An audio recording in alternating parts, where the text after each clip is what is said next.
Hi, എല്ലാ കൂട്ടുകാർക്കും ധനേഴ്സ് മലയാളം ചാനലിലേക്ക് സ്വാഗതം.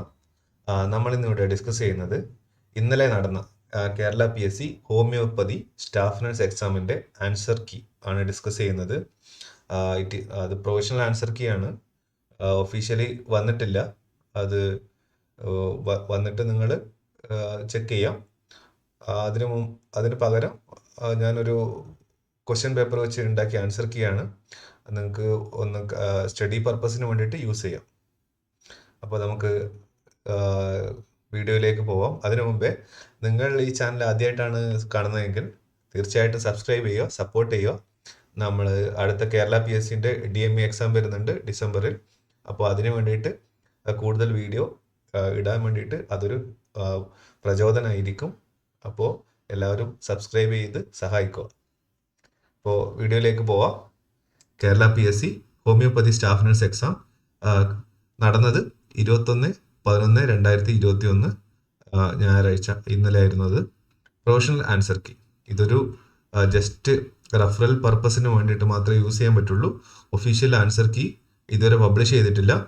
അപ്പോൾ നിങ്ങൾക്ക് വേറൊരു ആൻസർ കറക്റ്റ് ആണ് എന്ന് തോന്നിയിട്ടുണ്ടെങ്കിൽ അങ്ങനെ ചെയ്യാം. ഇത് എൻ്റെ ഒരു യുക്തിക്കനുസരിച്ചിട്ട് ഉള്ള ഒരു ആൻസർ കീ ആണ്. അപ്പോൾ തെറ്റാവാം ചിലപ്പോൾ. അപ്പോൾ അങ്ങനെയൊന്ന് തെറ്റുപറ്റി കഴിഞ്ഞാൽ ക്ഷമിക്കണം. അപ്പോൾ നോക്കാം നമുക്ക്. ആദ്യത്തെ question: Which of the following is the measure of heart performance based on the size of the individual? Which of the following is the measure of the heart performance based on the size of the individual? Cardiac output ഉണ്ട് option, ventricular end diastolic volume ഉണ്ട്, stroke volume ഉണ്ട്, cardiac index ഉണ്ട്. ഇതിൽ correct answer എന്ന് പറയുന്നത് cardiac index ആണ്. Cardiac index കാൽക്കുലേഷന് വേണ്ടിയിട്ട് ബോഡി സർഫസ് ഏരിയ വേണം.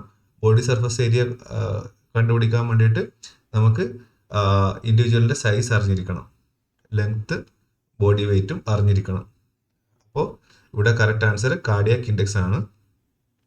അടുത്ത question: which of the following does not take place in a catabolic reaction? Catabolic reaction നമുക്കറിയാം. കാറ്റബോളിക് എന്ന് പറഞ്ഞു കഴിഞ്ഞാൽ അത് ഡിസ്ട്രക്ഷൻ പ്രോസസ്സാണ്. ആനബോളിക് എന്ന് പറഞ്ഞു കഴിഞ്ഞാൽ കൺസ്ട്രക്ഷൻ പ്രോസസ്സാണ്. അപ്പോൾ കാറ്റബോളിക് റിയാക്ഷനിൽ ഇല്ലാത്ത ഏത് സ്റ്റെപ്പാണെന്നാണ് ചോദിച്ചിരിക്കുന്നത്. അപ്പോൾ glycolysis, citric acid cycle, mineralisation of bone, ഡീഅമിനേഷൻ.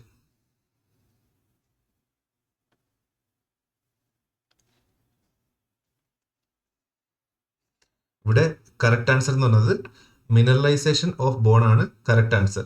Mineralisation of bone എന്ന് പറഞ്ഞാൽ കൂടുതൽ സ്ട്രെങ്ത് കിട്ടുന്ന പ്രോസസ്സാണ് മിനറലൈസേഷൻ ഓഫ് ബോൺ എന്ന് പറഞ്ഞാൽ. കാറ്റബോളിക്കിൽ വരുമ്പോൾ എന്ന് പറഞ്ഞാൽ എപ്പോഴും ഡിസ്ട്രക്റ്റീവ് ആയിരിക്കും. അപ്പോൾ ഡീമിനറലൈസേഷൻ ഓഫ് ബോൺ ആണ് എന്നുണ്ടെങ്കിൽ അത് കാറ്റബോളിക് റിയാക്ഷൻ ആണ്. പക്ഷേ ഓപ്ഷനിൽ മിനറലൈസേഷൻ ഓഫ് ബോൺ ആണ് ഉള്ളത്. അപ്പോൾ അത് അനബോളിക് റിയാക്ഷൻ ആണ്. അതുകൊണ്ട് തന്നെ കാറ്റബോളിക് റിയാക്ഷനിൽ പെടാത്ത ഒരു ഓപ്ഷൻ ഇത് മാത്രമേ ഇവിടെയുള്ളൂ. പിന്നെ അടുത്ത question: ophthalmic artery is A branch of. Ophthalmic artery is A branch of vertebral artery, basilar artery, internal carotid artery, external carotid artery.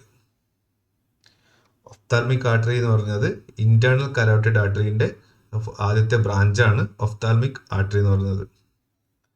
അപ്പോൾ ഇതൊരു ഡയറക്റ്റ് ക്വസ്റ്റ്യൻ ആണ് അനാട്ടമിന്ന്.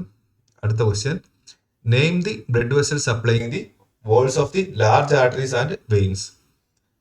ലാർജ് ആർട്ടറീസിലും വെയിൻസിനും സപ്ലൈ ചെയ്യുന്ന ബ്ലഡ് വെസലിനെ കുറിച്ചാണ് ചോദിച്ചിരിക്കുന്നത്. Options: vasa vasorum, tunica media, serosa, interlaminar artery. Correct answer vasa vasorum option.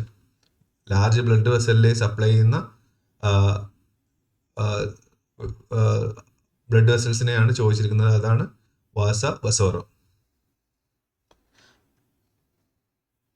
അടുത്ത question: which of the following is a carpal bone?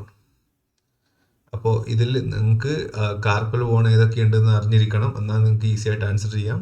Options: malleolus, lunate, talus, calcaneum. ഇതിലൊന്ന് മാത്രമേ കാർപ്പൽ ബോൺ ഉള്ളൂ, ബാക്കിയെല്ലാം ടാർസൽ ബോൺസ് ആണ്. അപ്പോൾ കറക്റ്റ് ആൻസർ എന്നത് option B ആണ്, lunate. Lunate ആണ് കാർപ്പൽ ബോൺ. പിന്നെ അടുത്ത ക്വസ്റ്റ്യനിൽ നോക്കാം. LSD is A powerful. LSD hypnotic ആണോ, സെഡേറ്റീവ് ആണോ, ഹാലൂസിനജൻ ആണോ, അല്ലെങ്കിൽ ട്രാങ്കുലൈസർ ആണോ? LSD എന്ന് പറഞ്ഞാൽ പവർഫുൾ ഹാലൂസിനോജൻ ആണ്. LSD is a powerful hallucinogen. ഏഴാമത്തെ question, which is the most important factor that has A marked influence on the composition of industrial Flora? Blood supply ഉണ്ട്, ലൈസോസൈം ഉണ്ട്, ഏജ് ഉണ്ട്, ഡയറ്റ് ഉണ്ട്. ഏതാണ് കറക്റ്റ് ആൻസർ? ഇതൊരു കുറച്ച് confusing ടൈപ്പാണ്. എനിക്ക് തോന്നിയ കറക്റ്റ് ആൻസർ എന്ന് പറഞ്ഞാൽ ഡയറ്റാണ് ഡയറക്റ്റായിട്ട് നമ്മുടെ ബാക്ടീരിയൽ ഇൻഡസ്ട്രിയൽ ഫ്ലോറിനെ അഫക്റ്റ് ചെയ്യുന്ന ഒരു ഘടകം.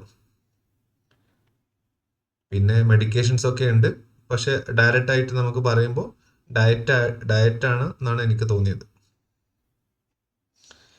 അടുത്ത question, what is the colour of gram positive bacteria after staining?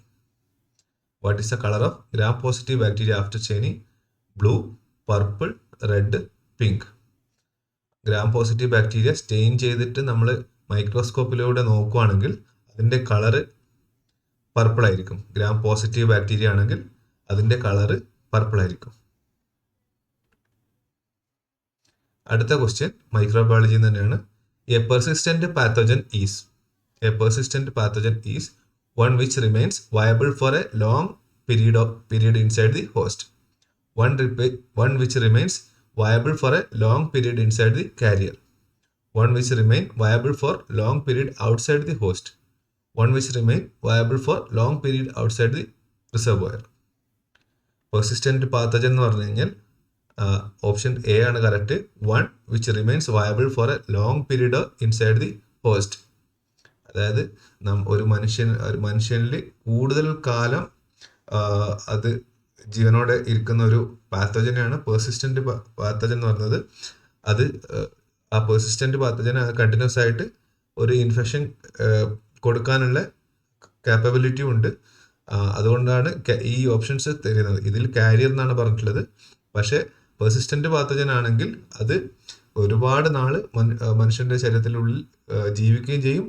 ആ മനുഷ്യന്റെ ശരീരത്തിൽ ഇൻഫെക്ഷൻ ഉണ്ടാക്കാൻ ഉള്ള കാപ്പബിലിറ്റി പെർസിസ്റ്റന്റ് പാത്തോജൻ ഉണ്ട്. അതുകൊണ്ട് ഇൻഫെക്ഷൻ ഉണ്ടാവും അത്രയും നാളത്തേക്ക്. അടുത്ത question, who told the statement sociology is a study of relationship between man and his environment? Options Fairchild HV, Kuber JF, Ginsberg, Gillen and Gillen. Correct answer Fairchild HP എന്ന് പറഞ്ഞ option, അതായത് ആദ്യത്തെ ഓപ്ഷനാണ് അതിലെ കറക്റ്റ് ആൻസർ വന്നിട്ടുള്ളത്. അതായത് sociology is A study of relationship between man and environment എന്ന് പറഞ്ഞ ആളാണ് ഫെയർചൈൽഡ് HP എന്ന് പറഞ്ഞ ആള്.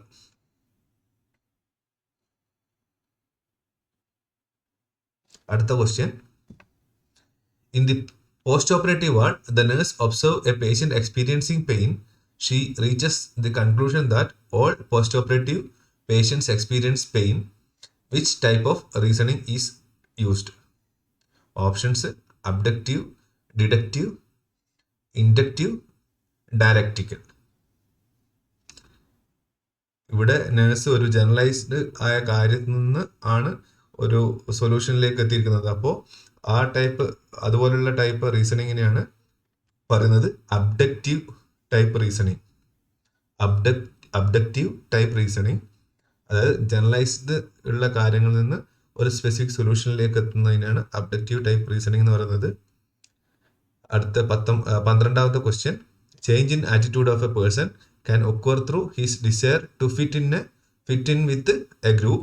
This type of social influence is called dissonance, communication, persuasion, conformity. Change in the attitude of a person can occur through his desire to fit in with a group. അപ്പോൾ ഇതിൽ correct answer എന്നത് option D ആണ്, conformity correct answer. 13ാമത്തെ question, the ego defence mechanism in which a woman has hatred towards behaves lovingly and friendly mother-in-law. അതായത് mother in ലോയോട് ദേഷ്യം ഉണ്ടെങ്കിലും അത് സ്നേഹത്തോടെയാണ് പെരുമാറുന്നത്. ഇങ്ങനെയുള്ള ഡിഫൻസ് മെക്കാനിസം ഏതാണെന്നാണ് ചോദിച്ചിരിക്കുന്നത്. റിഗ്രഷൻ ആണോ, അല്ലെങ്കിൽ റിയാക്ഷൻ ഫോർമേഷൻ ആണോ, കൺവേർഷൻ ആണോ, റിപ്രഷൻ ആണോ? Correct answer reaction formation. Reaction ഫോർമേഷനിലാണ് അതായത് എൻറ്റയർലി ഡയറക്റ്റ് ആയിട്ടുള്ള ഒരു ബിഹേവിയർ നമ്മൾ കാണിക്കുന്നത്, ഓപ്പോസിറ്റ് ബിഹേവിയർ കാണിക്കുന്നത്. അടുത്ത question, according to the topographical model of the mind, the repressed desires and thoughts are in the. According to topographical model of the mind, the repressed desires and thoughts are in the conscious mind ലാണോ, pre conscious മൈൻഡിലാണോ, unconscious മൈൻഡിലാണോ, sub conscious മൈൻഡിലാണോ?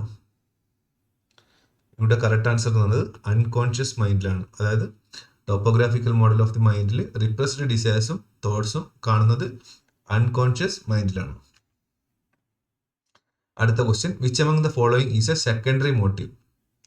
Achievement, activity, curiosity, manipulation. Correct answer എന്നത് option A ആണ്. Achievement ആണ് secondary മോട്ടീവിന് best example എന്ന് പറയുന്നത്. Primary motive എന്ന് പറഞ്ഞാൽ നമ്മളെ ഫിസിയോളജിക്കൽ നീഡിന് ആവശ്യമായിട്ടുള്ള കാര്യങ്ങളാണ് പ്രൈമറി മോട്ടീവിൽ വരുന്നത്. സെക്കൻഡറി മോട്ടീവിൽ എന്ന് പറഞ്ഞു കഴിഞ്ഞാൽ നമ്മൾക്ക് എന്തെങ്കിലും നേടാനുള്ള ഒരു മോട്ടീവാണ് സെക്കൻഡറി മോട്ടീവ് എന്ന് പറയുന്നത്. അടുത്ത question, an elderly client tells that your behavior reminds me of my daughter, which is this therapeutic impasse? An elderly client tells the nurse that your behavior reminds me of my daughter, which is this therapeutic impasse? Counter transference, transference, resistance, reflection. ഈസിയാണ് ഇത് ഓർമ്മിക്കാൻ. Transference ആണ് ഇവിടെ. അതായത് ഒരു നേഴ്സിനെ രോഗി കാണുമ്പോൾ അവർക്ക് അവരുടെ മകളെയായിട്ട് തോന്നുന്നതിനെ കുറിച്ചാണ് ഇവിടെ ചോദിച്ചിരിക്കുന്നത്. അങ്ങനെയുള്ള കാര്യത്തിനെ പറയുന്നതാണ് ട്രാൻസ്ഫറൻസ്. അത് നേരെ തിരിച്ച്, അതല്ല നേഴ്സിന് ഒരു രോഗിയെ കാണുമ്പോൾ തൻ്റെ അങ്കിളായോ അല്ലെങ്കിൽ അച്ഛനായോ അമ്മയായോ കാണുന്ന ആ ടൈപ്പ് തെറാപ്പറ്റിക് സിറ്റുവേഷനെയാണ് പറയുന്നത് കൗണ്ടർ ട്രാൻസ്ഫർ, നേരെ ഓപ്പോസിറ്റ്. അപ്പോൾ അത് കൗണ്ടർ ട്രാൻസ്ഫറൻസും. ഇവിടെ പേഷ്യൻസ് നേഴ്സിനെ തൻ്റെ മകളായി കാണുമ്പോൾ അത് transference. A mentally ill client on treatment on with antipsychotic is admitted with rapid onset of muscle rigidity, hyperthermia, this is important, altered consciousness and elevated creatine phosphokinase. Which side effects should the nurse suspect for? Neuroleptic malignant syndrome, tardive dyskinesia, dystonia, akathisia. ഹൈപ്പർതെർമിയ കണ്ടു കഴിഞ്ഞാൽ നേരെ നിങ്ങൾക്ക് neuroleptic malignant സിൻഡ്രത്തിലേക്ക് പോകാം. അതിലാണ് hyper തെർമിയ ഉണ്ടാവുന്നത്. അപ്പോൾ correct answer neuroleptic malignant syndrome.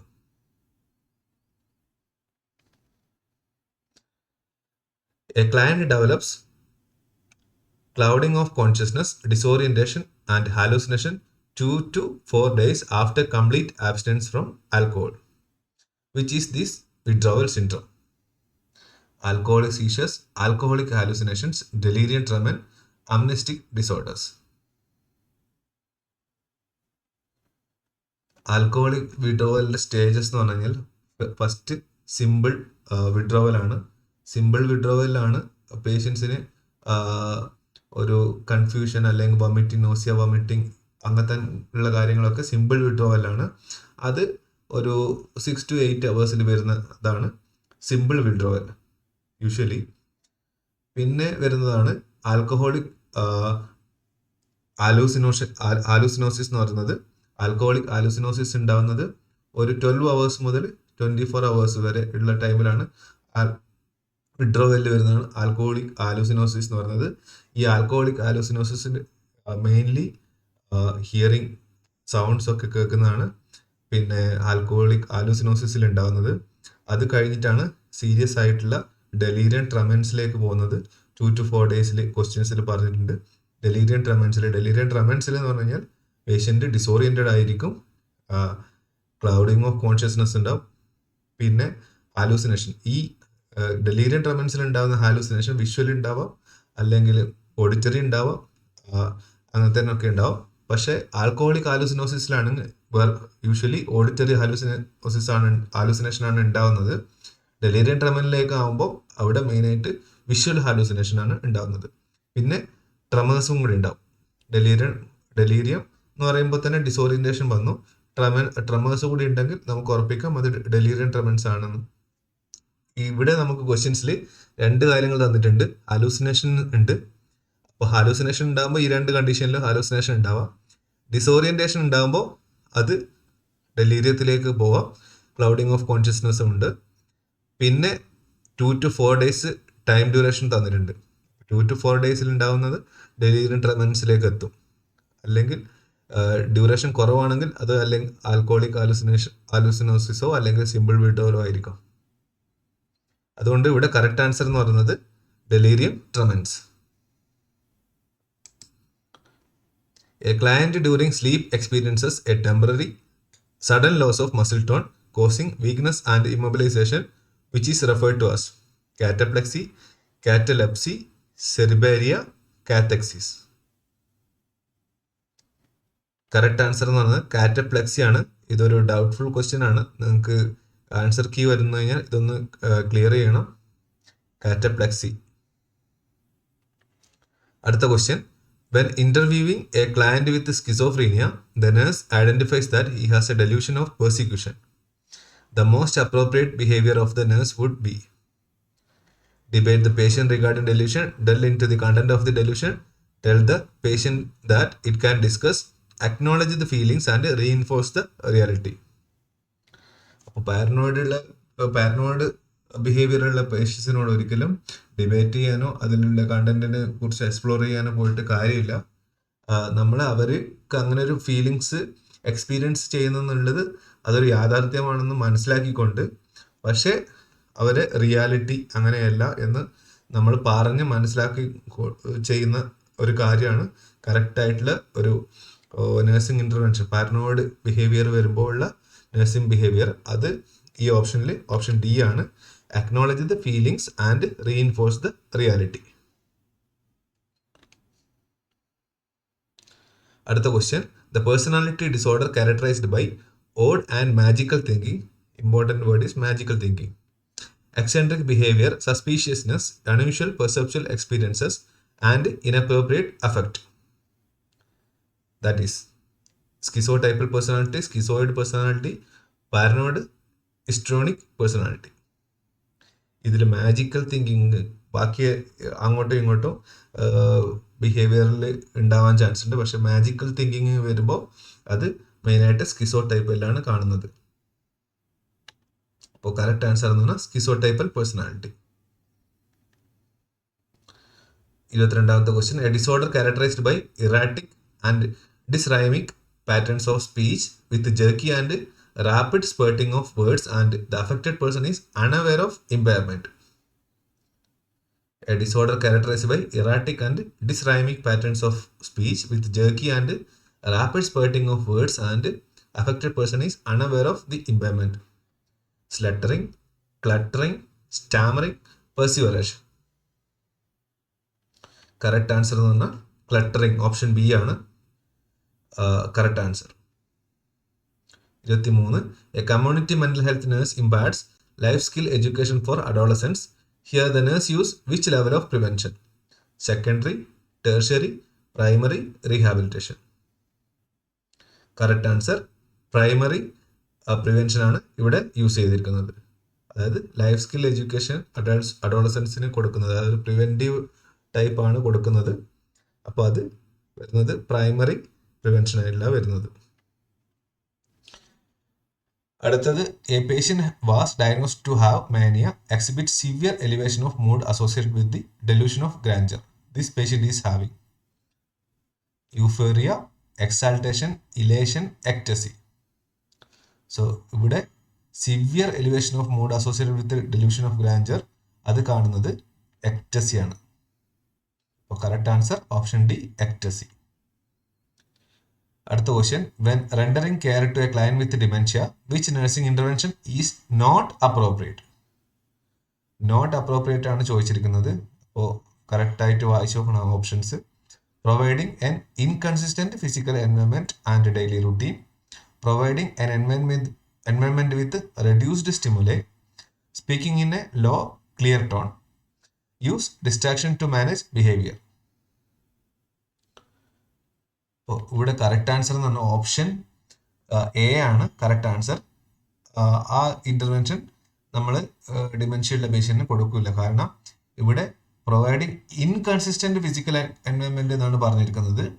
Dementia patient നമ്മളെപ്പോഴും consistent ആയിട്ടുള്ള ഒരു എൻവയോൺമെന്റ് കൊടുക്കണം. കാരണം അവർ ഓൾറെഡി മെമ്മറി ഡിസബിലിറ്റീസ് ഉണ്ട്. അപ്പോൾ അവർക്ക് ഇൻകൺസിസ്റ്റന്റ് ആയിട്ട് ചേഞ്ച് ചെയ്യുന്ന എൻവയോൺമെന്റ് ആണെന്നുണ്ടെങ്കിൽ അവർക്ക് കാര്യങ്ങൾ ഓർത്തെടുക്കാനോ അല്ലെങ്കിൽ അവരുടെ ഡെയിലി റുട്ടീൻസ് ചെയ്യാനോ ബുദ്ധിമുട്ടായിരിക്കും. അപ്പോൾ നമ്മൾ നഴ്സിംഗ് ഇന്റർവെൻഷൻ പ്ലാൻ ചെയ്യുമ്പോൾ കൺസിസ്റ്റന്റ് ഫിസിക്കൽ എൻവയോൺമെന്റ് ആണ് ഡെയിലി റുട്ടീനുമാണ് കൊടുക്കേണ്ടത്. പിന്നെ providing an environment with reduced stimuli, അതൊക്കെ കറക്റ്റ് ആണ്. Speaking in a low clear tone, അവർക്ക് മനസ്സിലാവുന്ന രീതിയിൽ കറക്റ്റായിട്ട് ഒച്ച കുറഞ്ഞ് സംസാരിക്കണം. പിന്നെ ചിലപ്പോൾ അവർ കുറച്ചും കൂടെ അഗ്രസീവ് അങ്ങനത്തെ ഒരു ഇറിറ്റേറ്റീവ് മൂഡിലേക്ക് പോകും. അപ്പോൾ നമ്മൾ കാം ചെയ്ത് അവരെ നമ്മളെ ട്രീറ്റ്മെന്റിലേക്ക് കൊണ്ടുവരണം. അടുത്ത question, when collecting history from a client he says that he is staying with his parents, grandparents, uncles, aunts and cousins. The nurse understands that he belongs to nuclear family, joint family, extended family, conjugal family. അപ്പോൾ ഇവിടെ പേഷ്യൻസിൻ്റെ കൂടെ പേഷ്യൻസിൻ്റെ parents ഉണ്ട്, grand parents ഉണ്ട്, uncles ഉണ്ട്, ആൻറ്റ്സ് ഉണ്ട്, cousins ഉണ്ട്. അപ്പോൾ ഇത്രയും വലിയൊരു ഫാമിലി എന്ന് പറയുമ്പോൾ, ന്യൂക്ലിയർ ഫാമിലി പറയുമ്പോൾ പാരൻസും ചിൽഡ്രനും, അതാണ് ന്യൂക്ലിയർ ഫാമിലിൻ്റെ ഒരു കോമ്പോസിഷൻ. ജോയിന്റ് ഫാമിലി പറയുമ്പോൾ പാരൻസ് ഉണ്ടാവും, ഗ്രാൻഡ് പാരൻസ് ഉണ്ടാവും, ചിൽഡ്രൻ ഉണ്ടാവും, അതാണ് ജോയിന്റ് ഫാമിലിൻ്റെ. എക്സ്റ്റൻഡഡ് ഫാമിലി എന്ന് പറയുമ്പോഴാണ് അതായത് ഗ്രാൻഡ് പാരൻസ് ഉണ്ടാവും, പാരൻസ് ഉണ്ടാവും, അങ്കിൾസ് ഉണ്ടാവും, ആൻറ്റ്സ് ഉണ്ടാവും, കസിൻസ് ഉണ്ടാവും, അങ്ങനെയൊക്കെയുള്ള ഒരു ഫാമിലിയാണ് എക്സ്റ്റൻഡഡ് ഫാമിലി എന്ന് പറയുന്നത്. കറക്റ്റ് ആൻസർ ഇവിടെ എക്സ്റ്റൻഡഡ് ഫാമിലി. അടുത്ത question, the process by which the individual learns to conform to the norms of the group is called socialisation, individualisation, assimilation, acculturation. Correct answer എന്ന് പറഞ്ഞാൽ ഓപ്ഷൻ ഡി ആണ്, acculturation. The process by which the individual learns to conform to the norms of the group is called acculturation. അടുത്ത question, which among the following is not a type of controlled thinking? Controlled തിങ്കിങ്ങിൽ പെടാത്തത് ഏതാണെന്ന് ചോദിച്ചിരിക്കുന്നത്. Problem solving type thinking ആണോ, creative thinking ആണോ, reasoning ആണോ, imagination ആണോ? Easy question ആണ്. കറക്റ്റ് ആൻസർ ഇമാജിനേഷൻ ആണ്. ഇമാജിനേഷൻ എന്ന് പറയുമ്പോൾ തന്നെ അത് എന്ത് വേണമെങ്കിൽ ഇമാജിൻ ചെയ്യാം. അപ്പോൾ അതൊരു കൺട്രോൾഡ് കാര്യത്തിലല്ല, ബാക്കി എല്ലാ കാര്യത്തിലും പ്രോബ്ലം സോൾവിങ്ങിലാണ്. പ്രോബ്ലം എന്താണ് അതിൻ്റെ സൊല്യൂഷനാണ് നമ്മൾ ചിന്തിച്ചുകൊണ്ടിരിക്കുന്നത്. ക്രിയേറ്റീവ് തിങ്കിങ്ങിലാണെങ്കിലും ഏതെങ്കിലും ഒരു കാര്യത്തിനെ കുറിച്ച് അത് ചെയ്യുമ്പോൾ ആ കാര്യത്തിനെ കുറിച്ചായിരിക്കും ക്രിയേറ്റീവ് തിങ്കിങ്ങിലും വരുന്നത്. റീസണിങ്ങിലാണെങ്കിൽ തന്നെ നമ്മളൊരു ഇഷ്യൂവിൻ്റെ റീസൺ അല്ലെങ്കിൽ അതിൻ്റെ കോസ് അതിനെക്കുറിച്ചൊക്കെയാണ് റീസണിങ്ങിൽ തിങ്ക് ചെയ്യുന്നത്. ഇമാജിനേഷൻ പക്ഷേ ലിമിറ്റേഷൻ ഇല്ല, അതൊരു കൺട്രോൾഡ് തിങ്കിങ് അല്ല. അപ്പോൾ ഇവിടെ correct answer option D, imagination. അടുത്ത question, the adolescent engages in rebellious behaviour and has difficulty maintaining personal relationship. The nurse recognize that he or she might have failed to achieve Erickson's psychosocial development task of industry was inferiority, intimacy was isolation, identity was role confusion, initiative was guilt. Correct answer എന്ന് പറയുന്നത് option A ആണ്, industry was inferiority.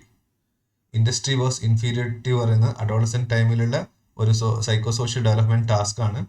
അപ്പോൾ അതിലാണ് കൂടുതലായിട്ട് അതായത് സ്വന്തമായിട്ടുള്ള കാര്യങ്ങൾ അല്ലെങ്കിൽ പിയർ ഗ്രൂപ്പുമായിട്ടുള്ള റിലേഷൻഷിപ്പൊക്കെ ഉണ്ടാവുന്നത് ഈ ഇൻഡസ്ട്രി വാസ് ഇൻഫീരിയോറിറ്റി എന്ന് പറഞ്ഞ ആ സോഷ്യൽ ഡെവലപ്മെന്റ് ടാസ്കിലാണ്.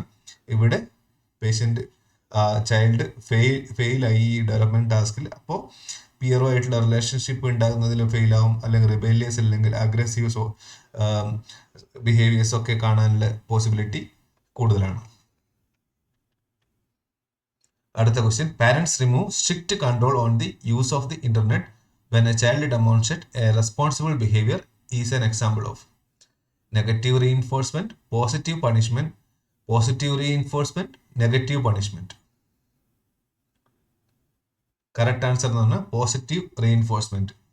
പോസിറ്റീവ് റീഇൻഫോഴ്സ്മെന്റിൽ എന്ന് പറഞ്ഞ എക്സാമ്പിൾ പറയുമ്പോൾ തന്നെ ഇവിടെ പറഞ്ഞിരിക്കുന്നത് ഒരു റെസ്ട്രിക്ഷൻ വെക്കുമ്പോൾ അതൊരു നല്ലൊരു കാര്യത്തിലേക്ക് വേണ്ടിയിട്ടുള്ള നല്ലൊരു റെസ്പോൺസിബിൾ കിട്ടുന്നുണ്ടെങ്കിൽ അതിനെ കൂട്ടിക്കൊണ്ടുവരുന്ന ഒരു ടൈപ്പ് റീഇൻഫോഴ്സ് ബിഹേവിയർ മോഡിഫിക്കേഷൻ ആണ് പോസിറ്റീവ് റീഇൻഫോഴ്സ്മെന്റ് എന്ന്. പക്ഷെ നെഗറ്റീവ് റീഇൻഫോഴ്സ്മെന്റ് എന്ന് പറയുമ്പോൾ നേരെ ഓപ്പോസിറ്റ് പോകും. ഈ റെസ്പോൺസിബിൾ ബിഹേവിയർ കിട്ടാൻ വേണ്ടിയിട്ട് ചിലപ്പോൾ പേഷ്യൻറ്റിന് മൊബൈൽ തന്നെ കൊടുക്കാതെ ഒരു പോകുന്ന ആ ഒരു ടൈപ്പാണ് നെഗറ്റീവ് റീഇൻഫോഴ്സ്മെന്റ് പറഞ്ഞത്. പോസിറ്റീവ് പണിഷ്മെന്റ് എന്ന് പറയുമ്പോൾ അതും ഇതുപോലെ ഏകദേശം ഇവിടെ പണിഷ്മെന്റ് ആണ് കൊടുക്കുന്നത്.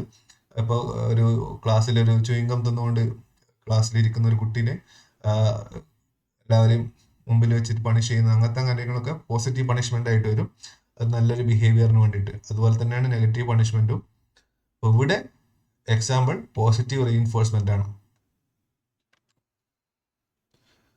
Which of the following position is advised after vitrectomy if a gas bubble is used? Vitrectomy പറഞ്ഞാൽ വിട്രിയസ് ഹ്യൂമർ എന്ന് പറഞ്ഞ സൊല്യൂഷൻ നമ്മുടെ കണ്ണിന്റെ ഒരു ഷേപ്പിന് വേണ്ടിയിട്ട് മെയിൻറ്റെയിൻ ചെയ്യാൻ പോകുന്ന സൊല്യൂഷനാണ്. അക്വസ് ഹ്യൂമർ കണ്ണിന്റെ നമ്മുടെ ലെൻസിന് ഫ്രണ്ടിലും വിട്രിയസ് ഹ്യൂമർ ലെൻസിന്റെ ബാക്കിലുമാണ് ഉള്ളത്. അപ്പോൾ വിട്രിയസ് ഹ്യൂമർ സൊല്യൂഷൻ പിന്നെ റിമൂവ് ചെയ്യുന്നുണ്ടെങ്കിൽ അപ്പോൾ അതിന് പകരം അവിടെ ഒരു ഗ്യാസ് ബബിൾ നിറക്കും. ഇല്ലെങ്കിൽ കൊളാപ്സ് ചെയ്യും, ആ ഐബോളിന്റെ സ്ട്രക്ചർ കൊളാപ്സ് ആവും.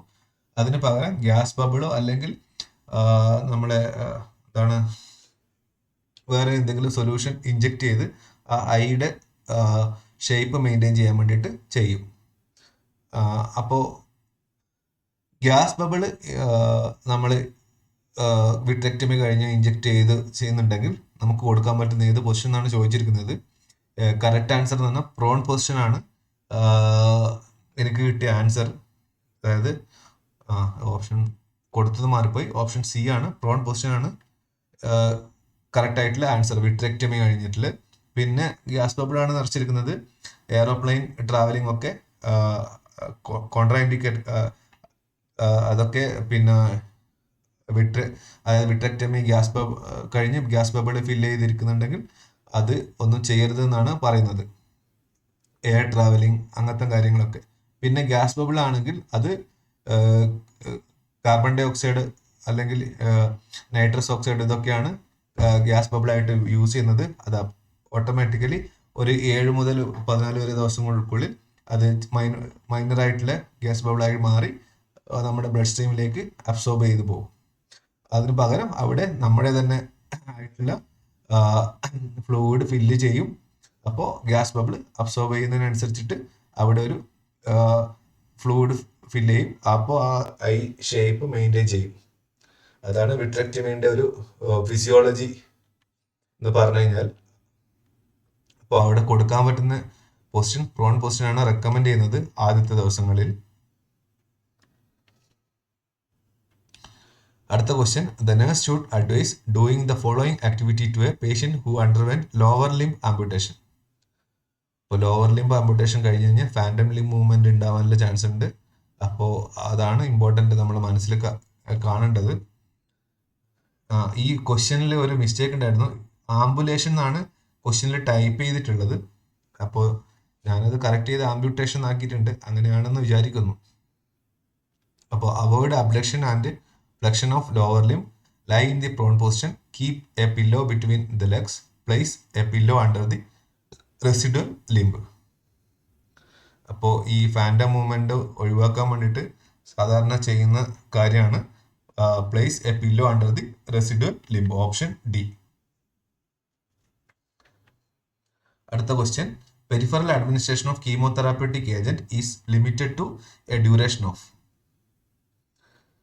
less than 1 hour, less than 2 hours, less than 1.5 hours, less than 3 hours. അപ്പോൾ കീമോതെറാപ്യൂട്ടിക് ഏജന്റ് നമ്മൾ പെരിഫറലി, അതായത് നമ്മൾ കാനുലയിൽ കൂടി അഡ്മിനിസ്റ്റർ ചെയ്യുമ്പോൾ അതിൻ്റെ duration limited to option D, that is less than 3 hours. Maximum peripheral കീമോതെറാപ്പിയുടെ ഡ്യൂറേഷൻ എന്ന് പറഞ്ഞാൽ ലെസ് ദാൻ 3 hours ആയിരിക്കും. അടുത്ത question, which among the following are adverse effects noticed with erythropoietin therapy in end-stage kidney disease? അതായത് erythropoietin production, അതായത് CRF end stage kidney ഡിസീസിൽ കുറയും അല്ലെങ്കിൽ തീരെ ഉണ്ടാവില്ല. എറിത്രോപോയിറ്റിൻ ആണ് ഈ RBC പ്രൊഡക്ഷന് ഹെൽപ്പ് ചെയ്യുന്നത്. അനീമിയ കാരണം ആവാനുള്ള ഒരു റീസൺ ഇതാണ്. എറിത്രോപോയിറ്റിൻ പ്രൊഡക്ഷൻ CRFൽ ഉണ്ടാവില്ല, കിഡ്നിയാണ് പ്രൊഡ്യൂസ് ചെയ്യുന്നത്. അപ്പോൾ അങ്ങനെയുള്ള പേഷ്യൻസിന് എറിത്രോപോയിറ്റിൻ സപ്ലിമെന്റേഷൻ ആയിട്ട് കൊടുക്കേണ്ടി വരും. അപ്പോൾ എറിത്രോപോയിറ്റിൻ തെറാപ്പി ചെയ്യുമ്പോൾ എന്ത് സൈഡ് എഫക്ട്സ് ആണ് അല്ലെങ്കിൽ എന്ത് അഡ്വേഴ്സ് എഫക്ട്സ് ആണ് കാണുന്നത്? എറിത്രോപോയിറ്റിൻ കൊടുക്കുമ്പോൾ എന്ത് സൈഡ് എഫക്ട്സ് ആണ് കാണുന്നത്? Hypertension, hyperkalaemia and increased clotting tendency. Hypotension, hypokalaemia and increased clotting tendency. Hypotension, seizure and increased clotting tendency. Hypertension, seizures and increased bleeding tendency. ഇവിടെ കറക്റ്റ് ആൻസർ എന്ന് പറയുന്നത് option A ആണ്. Erythropoietin കൊടുക്കുമ്പോൾ hypertension ഉണ്ടാകാനുള്ള chances ഉണ്ട്, hyperkalaemia പൊട്ടാഷ്യത്തിന്റെ level കൂടാനുള്ള chance ഉണ്ട്, ഇൻക്രീസ്ഡ് ക്ലോട്ടിംഗ് ടെൻഡൻസി. അപ്പോൾ അഡ്മിനിസ്റ്റർ ചെയ്യുമ്പോൾ തന്നെ ക്ലോട്ടിംഗ് ടെൻഡൻസി കൂടുതൽ ആയിരിക്കും. അപ്പം പെട്ടെന്ന് ബ്ലോക്ക് ആവാനുള്ള ചാൻസ് ഒക്കെ ഉണ്ട് അഡ്മിനിസ്റ്റർ ചെയ്യുമ്പോൾ തന്നെ. അടുത്ത 35ാമത്തെ question, which of the following statement is incorrect related to antivenom infusion? Antivenom കൊടുക്കുമ്പോൾ എന്തൊക്കെ കാര്യങ്ങളാണ് ശ്രദ്ധിക്കേണ്ടത്? ഇവിടെ ഇൻകറക്റ്റ് റിലേറ്റഡ് ടു, ഏതാണ് ഇൻകറക്റ്റ് എന്നാണ് ചോദിച്ചിരിക്കുന്നത്. ഓപ്ഷൻസ് നോക്കാം. Antivenom is most effective if given within 4 hours.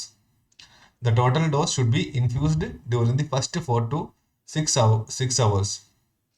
Administer corticosteroids along with antivenom therapy within the first 6 hours. There is no limit to number of antivenom vials that can be administered. ഇതിൽ incorrect ആയിട്ടുള്ളതാണ് ചോദിക്കുന്നത്. അപ്പോൾ antivenom എന്ന് പറഞ്ഞു കഴിഞ്ഞാൽ നമ്മുടെ snake ബൈറ്റിന് ഒക്കെ അങ്ങനെയുള്ള പോയ്സണസ് ആയിട്ടുള്ള ബൈറ്റ് ഒക്കെ വന്നു കഴിഞ്ഞാൽ യൂസ് ചെയ്യുന്നതാണ് ആന്റിവെനം, ആന്റി സ്നേക്ക് വെനം. അപ്പോൾ ആന്റിവെനം എന്ന് പറഞ്ഞാൽ ഏറ്റവും എഫക്റ്റീവ് ആയിരിക്കുന്നത് ഫസ്റ്റ് 4 hours നമ്മൾ ഹോസ്പിറ്റലിൽ എത്തിയിട്ട് സ്റ്റാർട്ട് ചെയ്ത് കഴിഞ്ഞാൽ നമുക്ക് റിവേഴ്സ് ചെയ്യാൻ പറ്റും ആന്റിവെനത്തിന്റെ എഫക്റ്റ്. അപ്പോൾ ഏറ്റവും എഫക്റ്റീവ് ആയിരിക്കുന്നത് വിത്തിൻ 4 hours അഡ്മിനിസ്റ്റർ ചെയ്യുമ്പോഴാണ്. പിന്നെ total dose should be during the first 4 to 6 hours. അപ്പോൾ നമ്മൾ കാൽക്കുലേറ്റ് ചെയ്യും, അതായത് എത്ര ഡോസ് കൊടുക്കണം എന്നൊക്കെ. അപ്പോൾ ആ കൊടുത്തതിന് ശേഷം total dose first 4 to 6 hours തന്നെ അഡ്മിനിസ്റ്റർ ചെയ്യും. അഡ്മിനിസ്റ്റർ ചെയ്ത് കഴിഞ്ഞിട്ട് അതിൻ്റെ ഇമ്പ്രൂവ്മെൻറ്റ് ശ്രദ്ധിക്കും. ചിലപ്പോൾ ഈ 4 to 6 hours കഴിഞ്ഞിട്ട് കംപ്ലീറ്റ് ആയിട്ട് റിക്കവറി ചെയ്തിട്ടില്ല, നമ്മൾ ക്ലോട്ടിങ് ടൈമും ബ്ലീഡിങ് ടൈമും ഒക്കെ നോക്കി അത് വീണ്ടും ശരിയായിട്ടില്ലെന്നുണ്ടെങ്കിൽ ഒരു സെക്കൻഡ് ഫേസ് ഓഫ് തെറാപ്പി ഈ 4 to 6 hours കഴിഞ്ഞിട്ട് നെക്സ്റ്റ് ഡേയോ അല്ലെങ്കിൽ ആയിട്ട് ചെയ്യും.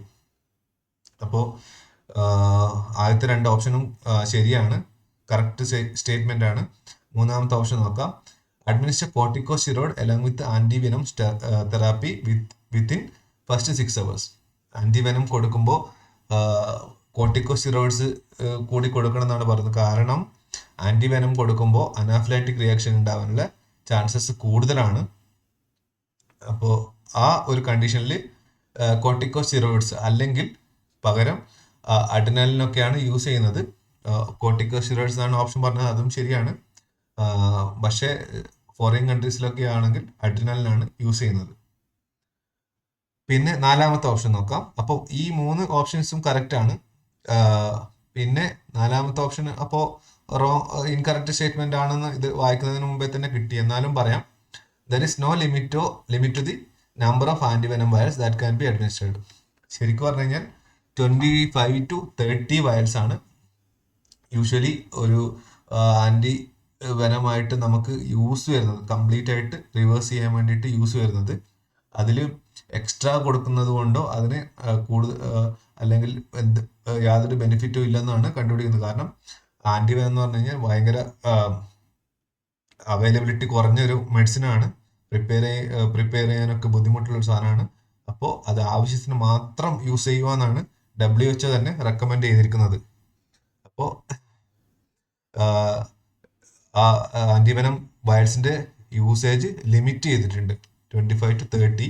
അപ്പോൾ ചില കണ്ടീഷനിൽ ചിലപ്പോൾ 20 വയൽസ് കൊടുക്കുന്നതിന് മുമ്പേ തന്നെ പേഷ്യൻസിന് ഇമ്പ്രൂവ്മെന്റ് വരാം.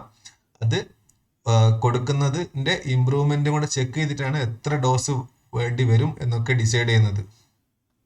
ആദ്യത്തെ അവേഴ്സിൽ ആണ് ഫസ്റ്റ് വയൽ അഡ്മിറ്റ് ചെയ്യുന്നത്. അപ്പോൾ തന്നെ അതിൻ്റെ റിവേഴ്സൽ എഫക്റ്റ് നമുക്ക് മനസ്സിലാവും. അപ്പോൾ അതിനനുസരിച്ചിട്ടായിരിക്കും അതിൻ്റെ കൂടെ കൊടുക്കുന്ന ഡോസുകളുടെ ഒക്കെ എത്ര വേണ്ടി വരും എന്നൊക്കെ ഡിസൈഡ് ആവുന്നത്. അതിൽ ഇമ്പോർട്ടൻ്റ് തിങ് എന്ന് പറഞ്ഞു കഴിഞ്ഞാൽ ആദ്യത്തെ ഡോസ് കൊടുക്കുമ്പോൾ വളരെ സ്ലോ ആയിട്ടാണ് സ്റ്റാർട്ട് ചെയ്യുന്നത്. കാരണം എന്ന് പറഞ്ഞാൽ അനാഫിലാക്റ്റിക് റിയാക്ഷൻ ഉണ്ടാവോ ഇല്ലയോ എന്നറിയാത്തത് കൊണ്ട് ആദ്യത്തെ ഡോസ് കൊടുക്കുമ്പോൾ വളരെ സ്ലോ ആയിട്ട് വേണം കൊടുക്കാൻ. അപ്പോൾ അത് ആൻറ്റിവെനം നമ്മൾ IV ഫ്ലൂയിഡിൽ ഡയലൂട്ട് ചെയ്തിട്ടാണ് കൊടുക്കുന്നത്. അപ്പോൾ സ്ലോ ആയിട്ട് സ്റ്റാർട്ട് ചെയ്തിട്ട് പിന്നെ റിയാക്ഷൻ ഇല്ല എന്ന് ഉറപ്പ് വരുത്തിയിട്ട് പിന്നെ 1 hour ഡ്യൂറേഷൻ കൊണ്ട് അല്ലെങ്കിൽ 1 to 2 hours ഡ്യൂറേഷൻ കൊണ്ട് ആ 500 ml ഡയലൂട്ട് ചെയ്ത 500 ml നമുക്ക് ഇൻഫ്യൂസ് ചെയ്യാൻ പറ്റും. അപ്പോൾ ആദ്യത്തെ ഡോസ് അഡ്മിറ്റ് ചെയ്യുമ്പോൾ സ്ലോയിലായിട്ട് കൊടുക്കണം. അതായത് അനാഫിലാക്റ്റിക് റിയാക്ഷൻ ഉണ്ടാവോ എന്നറിയാൻ വേണ്ടിയിട്ടാണ് അങ്ങനെ ചെയ്യുന്നത്. ഇവിടെ incorrect statement, there is no limit to the number of antivenom vials that can be administered. അടുത്ത question, how much is the maximum milliliter of solution that can be absorbed by a well developed deltoid muscle? 1 ml, 1.5 ml, 0.5 ml, 2 ml. ഒരു deltoid ml കൊടുക്കാൻ പറ്റുന്ന maximum administer ചെയ്യാൻ പറ്റുന്ന maximum സൊല്യൂഷൻ്റെ അളവാണ് ചോദിച്ചിരിക്കുന്നത്. Correct answer option D 2 ml ആണ് പറഞ്ഞിരിക്കുന്നത്. അടുത്ത question, the type of bandage used to cover the distal part of the body. Bandaging technique spiral turns ആണോ, spiral reverse ആണോ, recurrent turns ആണോ, circular turns ആണോ? അപ്പോൾ ഡിസ്റ്റൽ പാർട്ട് ഓഫ് ദ ബോഡിയിൽ നമ്മൾ സാധാരണയായിട്ട് ചെയ്യുന്നത് റിവേഴ്സ് സ്പൈറൽ ആണ്. സ്പൈറൽ അല്ല, റിവേഴ്സ് സ്പൈറൽ. സ്പൈറൽ റിവേഴ്സ് എന്ന് പറഞ്ഞ ഓപ്ഷൻ ബി ആണ് കറക്റ്റ് ഓപ്ഷൻ. അടുത്ത question, how much is the maximum amount that a nurse should administer the formulation with dextrose through peripheral vein while giving parenteral nutrition? How much is the maximum amount that a nurse should administer the formulation with dextrose through peripheral vein while giving parenteral nutrition? 5%, 10%, 15%, 20%. Parental nutrition കൊടുക്കുമ്പോൾ നമ്മൾ സാധാരണയായിട്ട് central ലൈനിലേക്ക് കൂടെയാണ് കൊടുക്കുന്നത്. ഇവിടെ peripheral വെയിനിലേക്ക് കൂടെ കൊടുക്കുമ്പോൾ maximum കൊടുക്കാൻ പറ്റുന്ന ഡെക്സ്ട്രോസിന്റെ കണ്ടന്റ് ആണ് ചോദിച്ചിരിക്കുന്നത്. അത് 5% ആണ് റെക്കമെൻഡ് ചെയ്തിരിക്കുന്നത്. യൂഷ്വലി പാരന്റൽ തെറാപ്പി സെൻട്രൽ ലൈനിലേക്ക് കൂടെയാണ് കൊടുക്കേണ്ടത്. വളരെ ഷോർട്ട് ടേം പീരീഡ് മാത്രമാണെങ്കിൽ പെരിഫറൽ ലൈൻ സെലക്ട് ചെയ്യാൻ പാടുള്ളൂ. കാരണം അതിന്റെ കോൺസെൻട്രേഷൻ ഹൈ കോൺസെൻട്രേഷൻ ആണ്. പെരിഫറൽ ലൈനിലേക്ക് കൂടെ കൊടുത്തു കഴിഞ്ഞാൽ ത്രോംബോഫ്ലോബൈറ്റിസ് വരാനുള്ള ചാൻസ് കൂടുതലാണ്. അടുത്ത question, which among the following vitamin should a nurse restrict a patient who is advised to undergo heme occult test? Occult blood test ചെയ്യുന്നതിന് മുമ്പേ ഏത് വൈറ്റമിൻ ആണ് നിർത്തിവെക്കേണ്ടതാണ് ചോദിച്ചിരിക്കുന്നത്. Vitamin A, vitamin K, vitamin C, vitamin D. Correct answer vitamin C ആണ്. Vitamin C എടുക്കുന്ന ആള് അത് നിർത്തിയിട്ടില്ലെങ്കിൽ ഒരു ഫോൾസ് നെഗറ്റീവ് റിപ്പോർട്ട് വരാനുള്ള ചാൻസ് ഉണ്ട്. അപ്പോൾ വൈറ്റമിൻ സി ഹീമോക്കൾട്ട് ബ്ലഡിന് 3-4 ദിവസം മുമ്പിൽ തന്നെ സ്റ്റോപ്പ് ചെയ്തിരിക്കണം. 40 question, A patient had an eye injury and was brought to a ophthalmic hospital. Which of the following intervention should not be advised? Elevate the head end of the bed. അത് ഇൻട്രാഓക്കുലർ pressure കുറക്കാൻ വേണ്ടിയിട്ട് use ചെയ്യും. Give food or fluid to the patient if he or she asks. Instruct the patient not to blow the nose. Do not apply pressure on the eyes. അപ്പോൾ elevate the head end of the bed അത് ചെയ്യാൻ പറ്റും. കാരണം intra ocular pressure കുറക്കാൻ വേണ്ടിയിട്ട് help ചെയ്യും. Give food or fluid to the patient if he or she ആസ്. Food of fluid കൊടുക്കുന്നത് നമുക്ക് അത്ര ഇമ്പോർട്ടൻ്റ് ആയ കാര്യമല്ല. കൂടാതെ ചിലപ്പോൾ സർജറി അല്ലെങ്കിൽ ജനറൽ അനസ്തേഷ്യ ഒക്കെ കൊടുക്കുമ്പോൾ അതൊരു ബുദ്ധിമുട്ടായിരിക്കും. അപ്പോൾ ഇത് നമുക്ക് റെക്കമെൻഡഡ് ആയിട്ട് ഒരു ഓപ്ഷൻ അല്ല.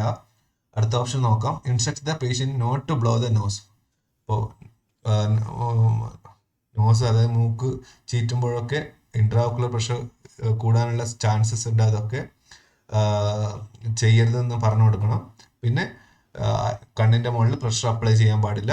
ഇപ്പോൾ ഇഞ്ചുറി ഏതെങ്കിലും ഷാർപ്പ് എന്തെങ്കിലും ഫോറിൻ ബോഡീസ് ഉണ്ടെങ്കിൽ അത് കൂടുതൽ ഇഞ്ചുറിയിലേക്ക് കോസ് ചെയ്യും. അപ്പോൾ സോഫ്റ്റ് പാഡിങ്സ് ആണ് യൂസ് ചെയ്യേണ്ടത്, അത് നിങ്ങൾ കവർ ചെയ്യുന്നുണ്ടെങ്കിൽ തന്നെ. അപ്പോൾ correct answer option B, give food or fluid to the patient if he or she asks. അടുത്ത question, depressed deep tendon reflex is seen in. Easy question ആണ്. Hypocalcaemia, hypomagnesaemia, hypermagnesaemia, hypernatraemia. Magnesium ടോക്സിറ്റിയിലാണ് depressed deep tendon reflex കാണുന്നത്. അപ്പോൾ correct answer hypermagnesaemia. അടുത്തത് biomedical waste disposal എന്നാണ്. Human anatomical wastes are disposed of in green bag, red bag, black bag, yellow bag. Correct answer yellow bag. Anatomical waste yellow bag. Green bag ആണെങ്കിൽ food waste ആണ്. Black bag എന്ന് പറഞ്ഞാൽ general waste ആണ്. Red bag എന്ന് പറഞ്ഞാൽ infected plastics ആണ്. The body temperature fluctuates more than 2 degrees Celsius above normal but does not reach normal between fluctuation is called intermittent fever, constant fever, relapsing fever, remittent fever. Correct answer remittent fever. അതായത് 2 degree fluctuation ഉണ്ടാവും, പക്ഷേ അത് നോർമലിലേക്ക് എത്തുകയും ചെയ്യുന്നില്ല. അങ്ങനത്തെ type fever ആണ് റെമിറ്റന്റ് fever എന്ന് പറയുന്നത്. അടുത്ത question, which of the following manifestation should be observed by the nurse while caring for patients receiving epidural morphine. Epidural anaesthesia ആയിട്ട് മോർഫിൻ നമ്മൾ കൊടുക്കുമ്പോൾ എന്ത് കാര്യമാണ് ശ്രദ്ധിക്കേണ്ടതെന്നാണ് പറഞ്ഞിരിക്കുന്നത്. Urinary retention and pleuritis, hypertension and incontinence of urine, hypertension and respiratory depression, hypertension and pleuritis. Morphine കൊടുക്കുമ്പോൾ first main side effects respiratory depression. അപ്പോൾ അതിൽ നിന്ന് തന്നെ ഓപ്ഷൻ സി ആണ് നമുക്ക് ഉറപ്പിക്കാൻ പറ്റും, hypertension and respiratory depression.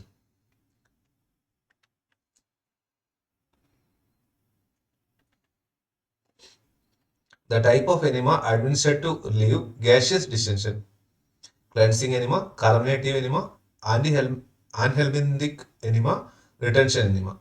Easy question ആണ്. Correct answer option B, carminative enema. അടുത്ത question, which of the following is most reliable method to confirm the proper placement of endotracheal tubes? Chest movement, capnography, O2 saturation, Cuscus level. അതായത് endotracheal ട്യൂബിന്റെ placement നോക്കാൻ പറ്റുന്ന best method എന്ന് പറഞ്ഞാൽ കാപ്നോഗ്രാഫിയാണ്. അതായത് EtCO2 നോക്കിയിട്ടാണ് നമുക്ക് മനസ്സിലാക്കാൻ പറ്റുന്നത് അത് എൻഡോട്രക്കിയൽ ആണോ അല്ലെങ്കിൽ അതായത് ഈസോഫാഗസിലേക്കാണോ പോയിരിക്കുന്നതെന്നൊക്കെ നമുക്ക് മനസ്സിലാക്കാൻ പറ്റുന്നത് കാപ്നോഗ്രാഫി ചെയ്തിട്ടാണ് മനസ്സിലാക്കാൻ പറ്റുന്നത്. അടുത്ത question, ipsilateral motor loss and contralateral loss of pain and temperature are seen in. Ipsilateral motor loss and contralateral loss of pain and temperature are seen in Brown-Sequard syndrome, central cord syndrome, anterior cord syndrome, posterior cord syndrome. Correct answer is Brown-Sequard syndrome. Ipsilateral motor loss and contralateral loss of pain and temperature. അത് കാണുന്നത് brown Sequard സിൻഡ്രത്തിലാണ്. അടുത്ത question, ECG finding in hyperkalaemia. Easy question. Peaked T wave, അതായത് എന്തായാലും ഉണ്ടാവും. Peaked T wave, prominent U wave. Prominent U wave ഹൈപ്പോകലീമിയയിലാണ് കാണുന്നത്. Flat T wave, prominent U wave. Flat T വേവും പ്രോമിനന്റ് യു വേവ് ഒക്കെ കാണുന്നത് ഹൈപ്പോകലീമിയയിലാണ്. Peaked T wave, widened QRS. Peaked T wave ഉണ്ടാവുമെന്നറിയാം, പക്ഷെ വൈഡൻഡ് QRS ഉണ്ടാവുമോ അറിയില്ല. പക്ഷെ കറക്റ്റ് ആൻസർ എന്ന് പറഞ്ഞാൽ peaked T wave, narrow QRS. ഹൈപ്പർ കലീമിയയിൽ കാണുന്ന ECG ഫൈൻഡിങ്സ് ആണ് peaked T wave, narrow QRS. അതുകൊണ്ട് ഓപ്ഷൻ ഡി കറക്റ്റ് ആൻസർ. ഇതിൽ വൈഡൻഡ് QRS ആണ് പറഞ്ഞത്, അതുകൊണ്ടാണ് ഓപ്ഷൻ സി ഇൻകറക്റ്റ് ആയി വരുന്നത്.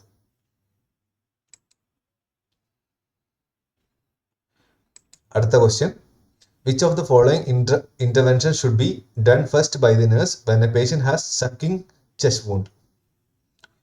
Be prepared for chest tube insertion. Cover the wound with a vented dressing. Notify the physician and start an IV line. Remove the object that caused the chest wound. ഇവിടെ പേഷ്യൻസിൻ്റെ sucking, അതായത് open wound ഉണ്ട്, അതിലേക്കൂടെ air അകത്തോട്ട് കയറിക്കൊണ്ടിരിക്കുകയാണ്. അപ്പോൾ അത് കൂടുതൽ കോംപ്ലിക്കേഷനിൽ ഉണ്ടാക്കും. അപ്പോൾ ആ ഒരു കണ്ടീഷനിൽ നേഴ്സ് ഫസ്റ്റ് ചെയ്യേണ്ട കാര്യം എന്ന് പറഞ്ഞാൽ cover the wound with a vented dressing. Vented dressing എന്ന് പറഞ്ഞാൽ നമ്മൾ 3 സൈഡും കവർ ചെയ്തുകൊണ്ട് അതിനെ ഒട്ടിച്ചു വെക്കും. ഒരു ഭാഗം മാത്രം അത് ഒരു പിന്നെ ലൂസ് ഒട്ടിക്കാതെ വെക്കും. അപ്പോൾ അതിൽ നിന്ന് ഒരു അറ്റ്മോസ്ഫിയർ പ്രഷറുമായിട്ട് ഒരു പിന്നെ ഈക്വലിറ്റി, അതായത് കൂടുതൽ കോംപ്ലിക്കേഷനിലേക്ക് പോവാതിരിക്കാൻ വേണ്ടിയിട്ടാണ് ഒരു സൈഡ് ഒട്ടിക്കാതെ 3 സൈഡ് മാത്രം ഒട്ടിച്ചു വെക്കുന്നത്. വെൻറ്റഡ് ഡ്രസ്സിംഗ് ആണ് അതുകൊണ്ട് യൂസ് ചെയ്യുന്നത്.